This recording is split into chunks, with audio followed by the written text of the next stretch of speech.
Good morning बच्चों, ये आपकी हिंदी की क्लास। इससे पहले पढ़ा था हमने क्लास 5 का चैप्टर फर्स्ट। चैप्टर का क्या नाम था? कक्कू।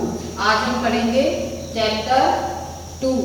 चैप्टर का नाम है शेखीबाज मक्खी। बच्चों, ये एक कहानी है। इस कहानी का नाम है शेखीबाज मक्खी।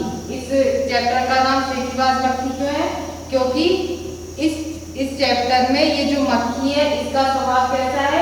शेखी मारने का। शेखीबाज मतलब जरूरत से ज्यादा आप हो नहीं, लेकिन अपने आप को जरूरत से ज्यादा बताना या जरूरत से ज्यादा बोलना, उसे हम कहते हैं शेखीबाज। तो इस कहानी का क्या नाम है? शेखीबाज मक्खी। चलिए बच्चों, अब हम ये कहानी पढ़ते हैं। एक था जंगल। उस जंगल में एक शेर भोजन करके आराम कर रहा था। इतने में एक मक्खी उड़ती उड़ती वहां आ पहुंची। बच्चों, एक जंगल था। जंगल में एक शेर भोजन करके क्या कर रहा था? आराम कर रहा था। इतने में वहां कौन आती है? इतने में वहां एक मक्खी उड़ती उड़ती आ पहुंचती है। शेर ने 2-3 दिनों से स्नान नहीं किया था, इसलिए मक्खी शेर के कान के एकदम पास भिन भिन भिन करके करने लगी। शेर को बहुत मुश्किल से नींद आई थी।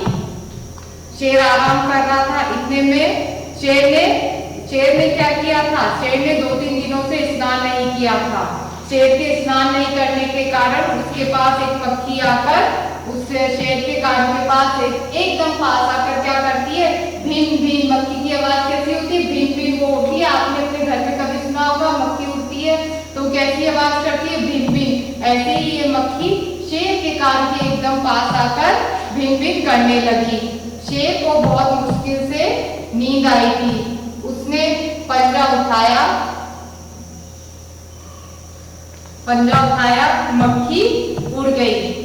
शेर को बहुत मुश्किल से नींद आई थी, लेकिन मक्खी के भिन भिन आने से शेर की नींद टूट गई और वो पंजा उठाकर मक्खी को भगाने लग गया। शेर ने पंजा उठाया। शेर के पंजा उठाने से मक्खी क्या हो गई? उड़ गई। लेकिन फिर से शेर के कान के पास भिन भिन शुरू हो गई। शेर ने मक्खी को उड़ा दिया, लेकिन दोबारा मक्खी शेर के पास आके भिनभिनाने लग गई। शेर ने गुस्सा किया। अब शेर को गुस्सा आया। वह दहाड़ा, अरे मक्खी दूर हट, वरना तुझे अभी जान से मार डालूंगा। मक्खी दोबारा आकर शेर के कान के पास क्या करने लग गई? भिनभिनाने लग गई। इससे शेर को बहुत गुस्सा आया और गुस्से के कारण शेर दहाड़ा मतलब जोर से चिल्लाया। उसने दहाड़ मारी। शेर की आवाज को हम क्या बोलते हैं? दहाड़ मारना। शेर दहाड़ा, अरे मक्खी दूर हट। उसने मक्खी से क्या कहा? अरे मक्खी दूर हट जा, वरना मैं तुझे क्या कर दूंगा? जान से मार डालूंगा। मक्खी ने धीरे से कहा, छी छी, जंगल के राजा के मुंह से ऐसी भाषा कहीं शोभा देती है। जब शेर ने मक्खी से कहा दूर हट जा, नहीं तो मैं तुझे जान से मार डालूंगा। ये सुनकर मक्खी ने धीरे से शेर से क्या कहा? अरे छी छी, तुम तो जंगल के राजा हो। शेर क्या था? जंगल का राजा। तो मक्खी ने उसको क्या कहा? अरे जंगल के राजा के मुंह से ऐसी भाषा कोई शोभा देती है? शेर का गुस्सा बढ़ गया। उसने कहा, एक तो मुझे सोने नहीं देती, ऊपर से मेरे सामने जवाब देती है। चुप हो जा, वरना अभी। शेर का गुस्सा। जब मक्खी ने शेर से कहा, अरे छी छी, जंगल के राजा को कोई ऐसी बात शोभा देती है, ऐसा बोलने से शेर को और भी ज्यादा गुस्सा आ गया। तो शेर ने मक्खी से क्या कहा? एक तो मुझे सोने नहीं देती और ऊपर से क्या मेरे सामने मुझे जवाब देती है। मक्खी बोली, वरना क्या कर लोगे? मक्खी ने क्या कहा? वरना क्या कर लोगे? मक्खी ने किससे कहा? शेर से कहा। मैं क्या तुमसे डर जाऊंगी? मैं तो तुमसे भी लड़ सकती हूँ, हिम्मत हो तो आ जाओ। मक्खी शेर से बोलती है, अरे क्या मैं तुमसे डर जाऊंगी? मैं तुमसे थोड़ी ना डरूंगी, मैं तो तुमसे भी क्या लड़ सकती हूँ। मक्खी ने किससे कहा? शेर से कहा कि मैं तो तुमसे भी लड़ सकती हूँ, हिम्मत हो तो आ जाओ। शेर आग बबूला हो उठा, उसने कान के पास पंजा मारा, मक्खी तो उड़ गई पर कान जरा छिल गया। मक्खी उड़कर शेर की नाक पर बैठी तो उसने मक्खी को भी फिर पंजा मारा, मक्खी उड़ गई। अब की बार शेर की नाक छिल गई। मक्खी के बार बार बैठने से शेर क्या हो गया? आग बबूला। आग बबूला मतलब बहुत ज्यादा गुस्सा होना। जब आप बार बार किसी को परेशान करते हो तो वो व्यक्ति जरूरत से ज्यादा गुस्सा हो जाता है, तो हम उसे क्या कहते हैं? आग बबूला। तो शेर क्या हो उठा? आग बबूला हो उठा। उसने जब मक्खी शेर के कान के पास बैठी तो शेर ने अपने कान के पास जोर से क्या किया? अपना पंजा मारा। मक्खी शेर के पंजा मारने से मक्खी उड़ गई। मक्खी उड़कर अब कहाँ जाके बैठ गई? शेर की नाक पर। पहले मक्खी कहाँ बैठी? शेर के कान पर। और शेर के पंजा मारने से मक्खी कहाँ पर बैठ गई? शेर की नाक पर। शेर के पंजा मारने से क्या हो जाता है?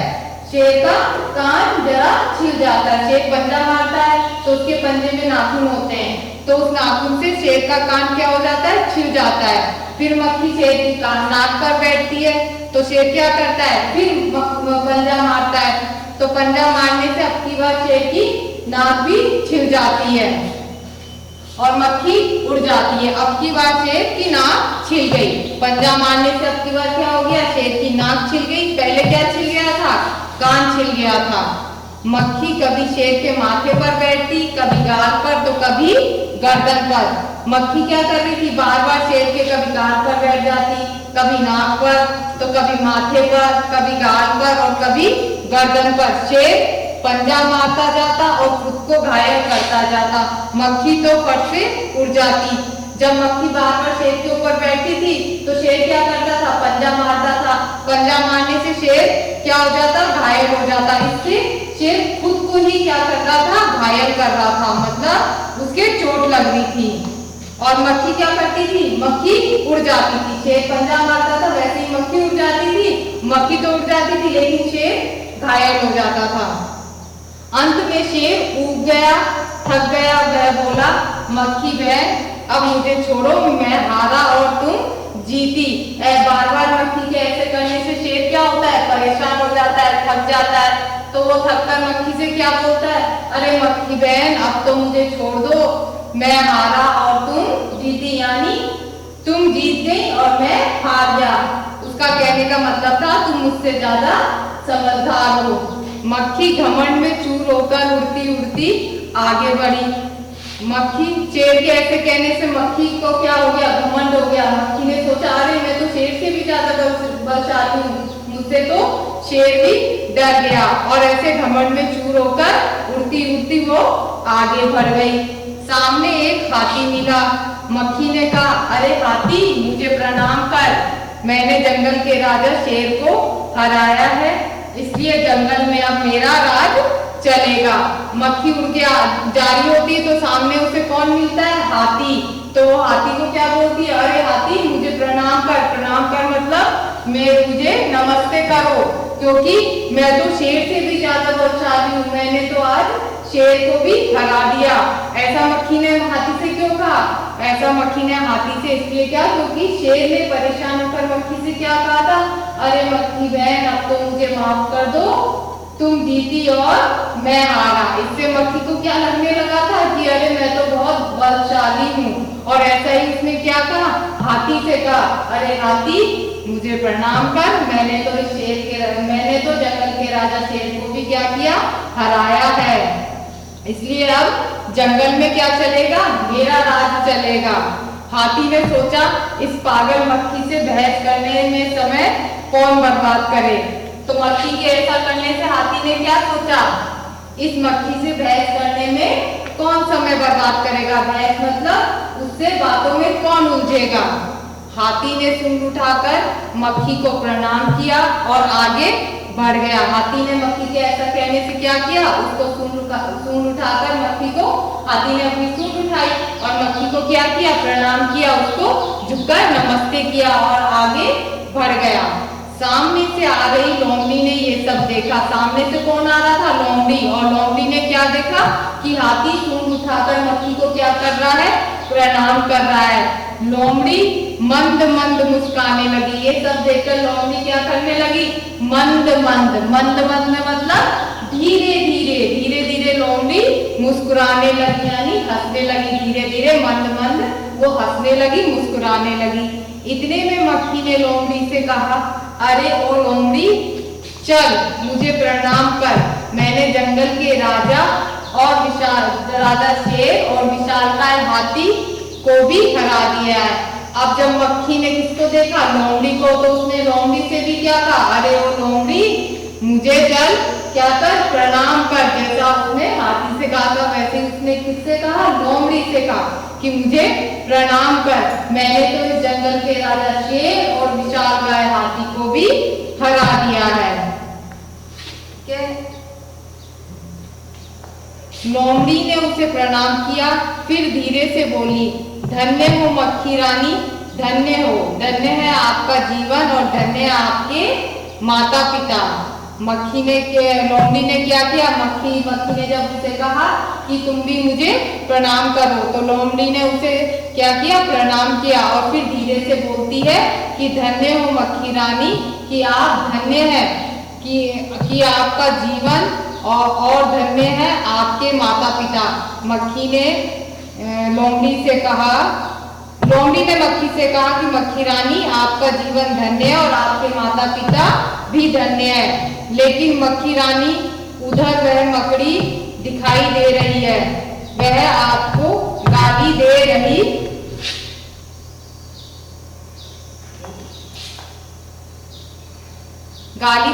थी, उसकी जरा खबर लो।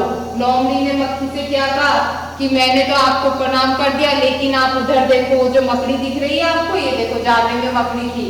ये मकड़ी लोमड़ी किसको दिखाती है? मक्खी को। और मक्खी को दिखाकर बोलती है कि ये मकड़ी आपको गाली दे रही है। ये गाली देना मतलब आपके लिए उल्टा सीधा बोल रही है। यह सुनकर मक्खी गुस्से से लाल हो उठी। मक्खी बोली, उस मकड़ी को तो मैं चुटकी बजाते ही खत्म कर देती हूँ।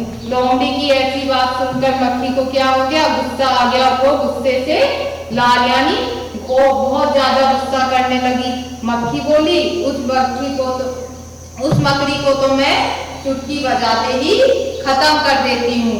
ये कहते हुए मक्खी मकड़ी की तरफ झपटी और मकड़ी के जाले में फंस गई। ऐसा कहते ही मक्खी मकड़ी की तरफ झपटी एकदम, और उसके झपटने से वह क्या हो गई? मकड़ी के जाले में फंस गई। मक्खी क्या होती है? मकड़ी जाला बुनती है।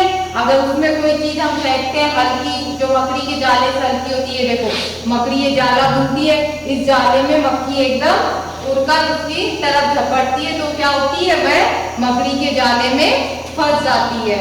मक्खी जाले से छूटने की जो कोशिश करती गई, त्यों तो और भी अधिक फंसती गई। जैसे जैसे मक्खी ने मकड़ी के जाले से छूटने की कोशिश करी, वो और भी ज्यादा उस जाले में फंसती चली गई। अंत में वह थक गई, हार गई। यह देखकर लोमड़ी मंद मंद मुस्कुराती हुई वहां से चल गई। अंत में मक्खी उस जाले से छूटी नहीं और वो थक कर हार गई।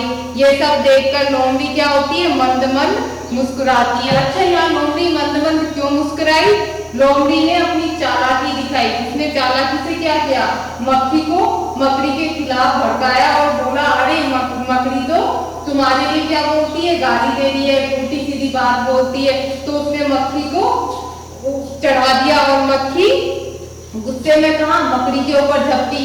जब मक्खी के ऊपर झपटती है मकड़ी के ऊपर, तो वो उसके जाले में फंस जाती है। और ये सब लोमड़ी ने क्यों किया था? ताकि मक्खी तैश में आकर मकड़ी पर झपटे और मक्खी उस जाले में फंस जाए। यहाँ पर लोमड़ी ने अपनी चालाकी दिखाई और वो मक्खी को उस जाले में फांस कर वहां से मन मन मुस्कुराती हुई चली जाती है। ठीक है बच्चों, ये कहानी हो गई कंप्लीट। अब हम इसके प्रश्न उत्तर पढ़ेंगे आगे। अच्छा बच्चों, अब ये कहानी हो गई हमारी कंप्लीट। इस कहानी का क्या नाम था? शेखीबाज मक्खी। अब हम देखेंगे इस पाठ के शब्दार्थ, शब्दों के अर्थ। तो पहला शब्दार्थ है शोभा देना। शोभा देना मतलब अच्छा लगना, जो हमें अच्छा लगता है, जो शोभा देता है। दूसरा है बर्बाद। बर्बाद मतलब खराब करना या नष्ट करना, किसी चीज को खराब कर देना, नष्ट कर देना। तीसरा है विशालकाय। विशालकाय, विशालकाय, विशाल का मतलब होता है बड़ा, बहुत बड़ा। तो इसका अर्थ हो गया बड़े शरीर वाला। जैसे हाथी होता है, हाथी, गैंडा, ये कैसे जानवर होते हैं? विशालकाय। इनका शरीर कैसा होता है? विशालकाय, यानी बड़े शरीर वाला।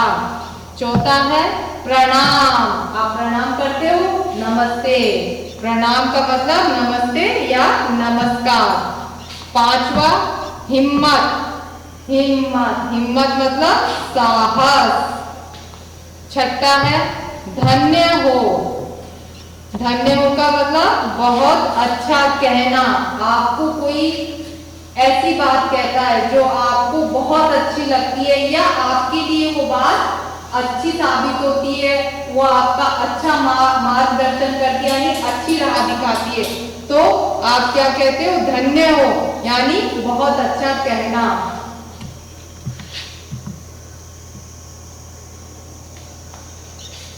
ठीक है बच्चों, अब ये हो गए शब्दार्थ हमारे कंप्लीट। अब हम देखेंगे सही और गलत। दूसरा है हमारा सही कथन पर, सही और गलत कथन पर आपको क्या करना है? गलत का निशान लगाना है। इसका पहला है क्या? हाथी डरपोक था। क्या हाथी डरपोक था? नहीं, हाथी डरपोक नहीं था, तो ये गलत। खैर, लोमड़ी चालाक थी। हाँ, लोमड़ी कैसी थी? चालाकी, और अपनी चालाकी से उसने क्या किया था? मक्खी को मकड़ी के जाले में फांस दिया। इसका गै है शेर घमंडी था। नहीं, शेर घमंडी नहीं था, यानी गलत। गैर, हाथी ने सूंड उठाकर मक्खी को प्रणाम किया और आगे बढ़ गया। हाथी ने सूंड उठाकर मक्खी को प्रणाम किया था ना, हमने पाठ में पढ़ा था, तो इसका उत्तर क्या होगा? सही। तो हम यहाँ क्या लगाएंगे?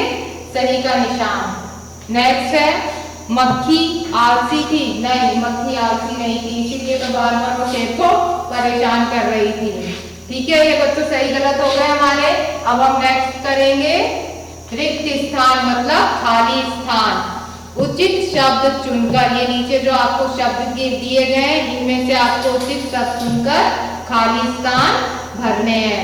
इसका पहला है एक शेर ब्लैंक में आराम कर रहा था। शेर कहाँ आराम कर रहा था? जंगल में, तो यहाँ क्या आएगा? जंगल। दूसरा है मक्खी शेर के कान में ब्लैंक करने लगी। ये रिक्त स्थान दिया गया है, यहाँ आपको भरना है। मक्खी क्या करने लगी थी? शेर के कान में भिनभिनाने लगी थी, तो इसका सही उत्तर होगा भिन्न भिन्न करने लगी। तीसरा, मक्खी ब्लैंक यानी खाली स्थान में चूर चूर होकर उड़ती उड़ती आगे बढ़ी। मक्खी इसमें चूर चूर हो गई? घमंड में, तो यहाँ पे क्या सही आएगा इसका? घमंड।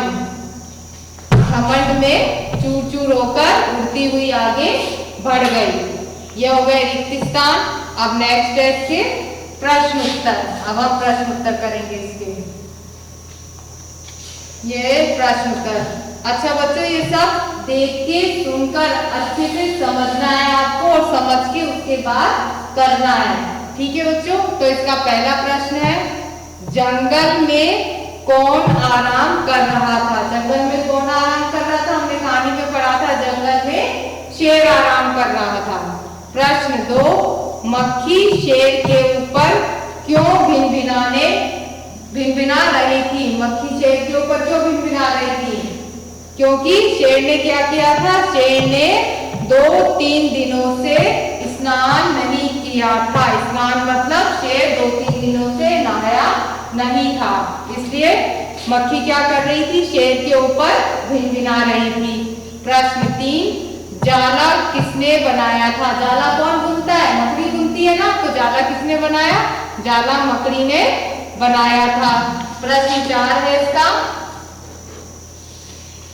प्रश्न 4 है मक्खी को मकड़ी के जाले में किसने फंसाया? मक्खी को मकड़ी के जाले में किसने फंसाया था? लोमड़ी ने। किसने फंसाया? लोमड़ी ने। तो मक्खी को मकड़ी के जाले में लोमड़ी ने फंसाया। प्रश्न 5 है, हाथी ने किसको सूंड उठाकर प्रणाम किया? हाथी ने किसको सूंड उठाकर प्रणाम किया था? मक्खी को, जैसा कि हमने कहानी में पढ़ा था। हाथी ने मक्खी को सूंड उठाकर प्रणाम। बच्चों ये हो गए इसके प्रश्न उत्तर कंप्लीट। अच्छा बच्चों, आप ये चैप्टर ऑनलाइन पढ़ रहे हैं। ऑनलाइन किसी रीजन के कारण हम लोग आपकी क्लास क्या ले रहे हैं? ऑनलाइन ले रहे हैं, ठीक है। तो ये जो हम वीडियो आपको भेजते हैं चैप्टर पढ़ा के, इसे आप अच्छे से ध्यान से सुनो। सुनने के बाद जो चैप्टर में ये कहानी हमने आपको पढ़ाई है, इसे आप सुनने के बाद अपने आप बुक खोलो, बुक में ये चैप्टर खोलो। चैप्टर नंबर 2 है टेकीबाज मक्खी। इसे अपने आप भी रीड करो। रीड करने के बाद आपको ये जो प्रश्न उत्तर कराए हैं, इन प्रश्न उत्तरों को आपको अपनी फेयर कॉपी में सुंदर सुंदर और साफ साफ अक्षरों में करना है। पहले आप अपने आप ही एक चैप्टर को पढ़ा करो। हमारे ये वीडियो में चैप्टर सुनने के बाद इसे आप पढ़ो। पढ़ने के बाद, पहले चैप्टर पढ़ने के बाद आपको उसके बाद क्या करना है? इसके शब्दार्थ और प्रश्न उत्तर। ठीक है बच्चों, हमारा ये चैप्टर हो गया कंप्लीट। अब हम मिलेंगे नेक्स्ट चैप्टर के साथ।